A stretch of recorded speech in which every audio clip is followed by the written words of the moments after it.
Okay, if anyone caught a snippet of that last live Facebook attempt, we're back and we're going to try this again. And we're going to try this again because, anytime you try any new technology, and this is Facebook Live, and I'm doing an interview, an author interview. I'm so excited with the amazing Heidi Banks that there's always some technical difficulties. And so we're working those out. And in a minute, I'm going to see if I can find her here again on Facebook. We're going to get this. I know we are, because we are intelligent women who come from the film and television business. So my God, we should be able to figure out how to do a Facebook Live. Anyway, Heidi Banks is this amazing woman who I had the opportunity to help walk through her latest book, a memoir about her life. And she came from on camera as a relationship coach, and she was on the best. I mean, she was on Oprah, she was on the Today Show, she was one of the key correspondents for Chicken Soup for the Soul.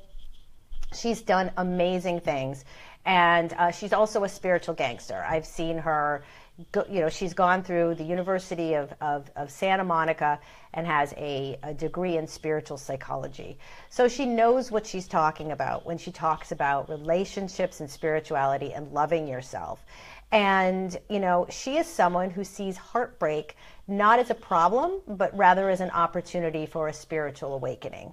And, she didn't always know this when she was a relationship coach on camera. She didn't always know this when she was in her own relationships, but writing her own memoir brought her incredible clarity. And I'm going to talk to her about that clarity, and I am going to invite her now. And here she comes. We're going to say hi to Heidi Banks in just 1 minute. We're doing this, Heidi. We're going to go on camera on Facebook Live. Here she comes. There All she right. is. Sorry for the technical difficulties. Well, I was explaining to our audience that we come from film and television, so we should be able to get this right without any problems. Except we're the ones usually in front of I'm in front of the camera, so I don't know what they're doing back there. That's right. And the technology has gotten where we have to do it all ourselves, right? And we're used to having a crew. So, but here we are. You look amazing, as always. As you do. I've done a fabulous introduction for you. And our goal today is to enlighten some people that are still on the fence. They don't have the courage yet to write their book. This is your second book you've written. I didn't say the title of it yet because I know you were still working that through with the publishers. And so, maybe you could give them some idea of where that's at. But the first question I wanted to ask you was, what was the best part about having support while you were writing the book this time? Oh, okay. So you're not the first coach I worked with. I believe in coaching. Obviously, I've been a coach now for over 20 years, so I believe in coaching. Mine has been in the relationship and life field, but when I was told about you, and as you know, as I've said to you, my first thought was, I should take a meeting here and see what this is about. And within 10 minutes, I knew it. And the best part of it, there's just so many. I mean, the support and the loving was definitely in the top 10% of the best part. On a structural level, it gave me an ability to step back and just tell my story so that, and I know that I could trust that somebody else would help me structurally, really give me that edge that I hadn't had before. I hadn't known. I knew where my story began, and I kind of knew where it was going to go to, but I didn't necessarily understand what was important to tell, what wasn't important to tell. And, I probably, before I met you, had written 1,000 pages. I mean, it's not like, my first yes, and draft. you wanted to show me them on your couch that day. You said, well, don't you want to read all my stuff? Right. I was just like that. Come on, don't you want to see every picture from my childhood? And I realized, okay, I'm going to have to trust this process, and really give over to you and start from the beginning, which felt so hard, but yet I knew inside, intuitively, instinctively, and also from your experience. I mean, you've worked with so many authors that I knew you knew something I perhaps didn't know yet. So I was willing to give over to the process and get out of the misery of not having it done. You did, and you completed it, and I'm so proud of you, and it's amazing, and it's going to be a bestseller. I can feel it. I know it. What I was saying before you came on was it was so fascinating to me, the themes that came out in your book that I think were unexpected for you. Now, you can correct me if I'm wrong, but seeing heartbreak not as a problem anymore, but really as a spiritual gift or an awakening. Do you want to share a little bit about that?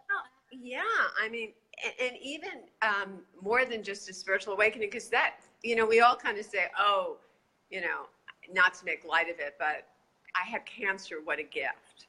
I don't think cancer is ever a gift. I think what you make of things becomes the gift. But what I saw differently, what the next twist on it was my relationships that failed, my life projects that went down and didn't go the way I thought they should go and I wanted them to go, what the world would consider my losses.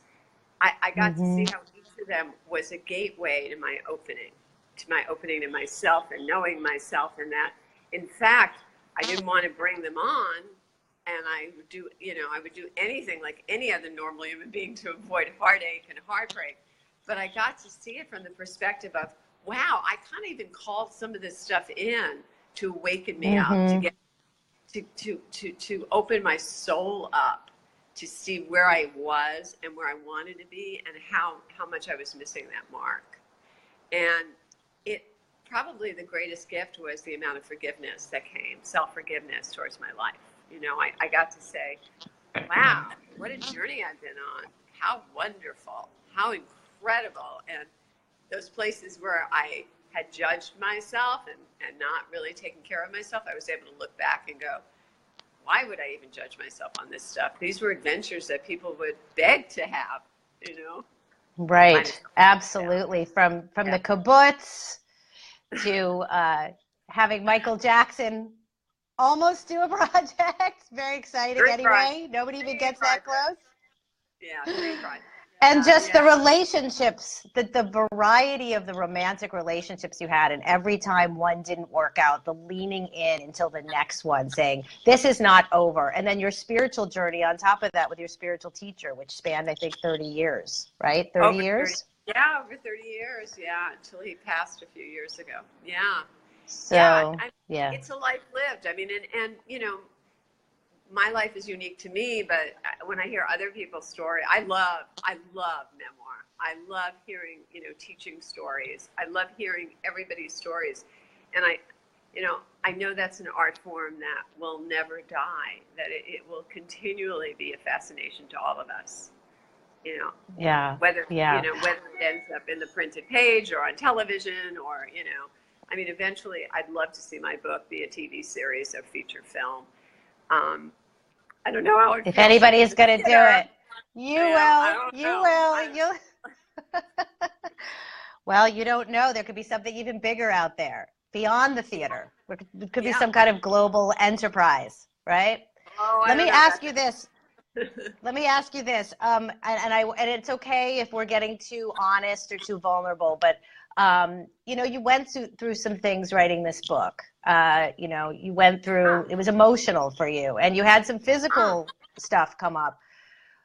Would you say that was worth it, what you went through emotionally and physically? And do you think it was directly related to writing the book? Okay, I wouldn't look at it in terms of was it worth it or not. I wouldn't qualify it that way. I would just say it was. I mean, as I dug deeper into these stories, and as I came up against my walls, which, I don't know a writer that doesn't come up against their walls.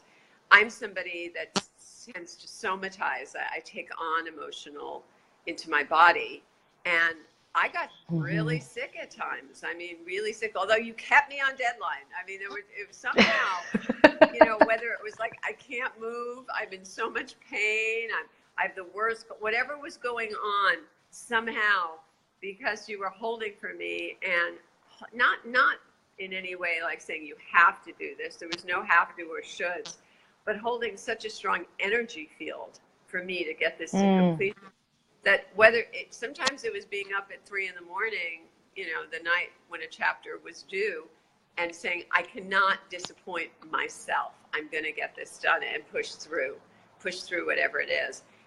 So yeah, writing a book is, you take on a lot. That's why when people say, oh, it's so exciting to write and must be so much fun to hit that page every day. And I'm going, I'm not a writer. Oh, yeah. In the back of my mind, I'm going, they're not a writer. It's fun to complete a page. It's fun to complete a chapter. I don't even know if the word's fun. It's fulfilling. But as far as what was fun? What was fun? Let's talk about. There were some fun times. There were, like, when you wrote a really good comedy line and you made me laugh out loud, and you said, you know what, that actually is really funny. And you were able to pat yourself on your back and go, you know what, Heidi, you're funny. Did you know you were that funny? When you could see, the fun part is when, and I know everybody has this, I mean, I write funny. Some people write, like, they rip your guts out. It depends on what your style is. But when you get to that place and you look back at the page and you go, wow, that's so honest. That's so raw. That's so real. And it came out of you. It's like it's so cliche, but you really are birthing a child. And there's this joy in it. And it doesn't mean there isn't some, pain, and it doesn't mean there wasn't doubt and questioning. I mean, I was more insecure during my writing process than I think I have been in years. I mean, it took me to my knees. So many days I was at my knees and vulnerable, and I have a tremendous amount of self-commitment to me, and that helped me get through it. And having you hold me to that was extraordinary. And that's why when you asked me to do this, normally I would say, nah, I don't have the time. I can't do this. I have clients wait. I have a client list waiting, and I'm going, I don't have time. And then when you asked, I went, you know what? I'll do this. I will do this because thank you. So important. And I think it's a form of, in some ways it's a form of therapy. I mean, there is a part of me, as much as I want my book published or made into some media, I did it. I'm at that place where I go, I did this. This was on my list, and I got it done. And not just done, but I did what I wanted to do and saw it through, and I saw my self-commitment. And that in itself is enough. For right now, that's enough.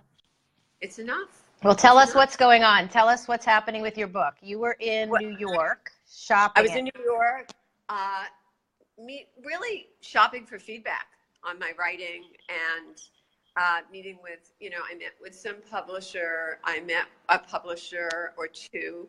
I also met with agents, and I'm in a decision-making process. I mean, this is something, I give it to, like, my friends who have kids that go to private, going to private schools or schools where you have to make a choice. Even if they're magnet schools, they're making a choice. And it's like, I'm in the choosing process now where I want this to end up, who I feel is going to really take hold of my baby and honor it. And serve it. I'm not sure who that is yet. I'm a big believer in the pause. I'm a big believer that life happens in the pause. And right now, I went from, on this journey of getting it done and then starting to meet people and get in that process. And I took a pause for a couple of weeks because I want to come back to it and really look at it from a different perspective. And it's a great, exciting time. It's a great, when you believe in something, timing really becomes obsolete because you just know it's going to happen. I don't know when, I don't know how soon, I don't know where and what path it's going to take. And that's really, that's kind of the story of my book. I'm living it. Like, it is. I never knew where my life would take me. I love living in the divine unknown. I love the idea that you do it well. Yeah, thank you. I don't know where most of my relationships are going to take me, whether I'll be there for a day or a year or a lifetime. And I enter with that without, I try to have as little preconceived notion and live in the now. So for me, I have to do that. If that's what I'm talking about in my book, really living there, then even the process of selling my book and getting it out there has to take on that as well. It has to. Well, exactly. And I mean, I love what you're saying. I mean, it took you a really long time to find me. And then when you found me, my program's only 18 weeks. So if you think about it, you wrote a book that you're able to bring to publishers in 18 weeks. So there needs to be a little pause after it, just a little, because the rubber has hit the road so hard. And people say, oh, I don't know if I could do a book in 18 weeks. I'm like, you kind of have to, because you're just going to come up with excuses, and then this is going to happen. And then you're going to be all those people with a half-finished book. And when you came to me, you had you had pages of a half-finished book. And I said, we're going to do this, and we're going to do it this way. And you said, absolutely. And now look at you. You're out there with your book, and I know it's going to be a big hit. And I'm so enthralled and proud of you and honored to have served you. Well, I know for me, one of the hardest parts of this process was when our work together finished formally. And it was like, wait a minute. I missed you. Like, I've been taking these swimming lessons, and now I have to go out on that diving board by myself. And there was a moment where I was, it was a little scary. It's amazing how close you become in 3 months, like the intimacy that builds. Yeah. And that's a testament to you. I mean, you have that ability to really create such a safe environment where you feel the author feels nurtured and supported, and yet you're brutally honest. I mean, there were times I read it when you go, no, this is weak. This is not happening here. Oh, no, did I say weak? Yeah, right. You could do better. I can remember you going, you could do better, Heidi. Come on, you can add some humor here. At the darkest points of my life, you'd say, come on, you could put a little humor here. You could, stop taking yourself so seriously.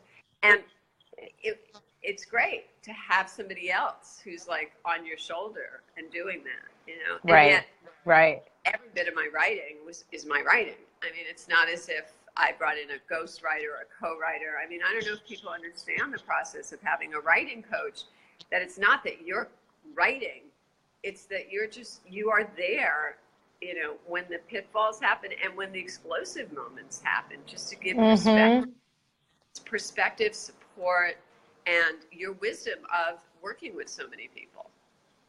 Yeah, and it is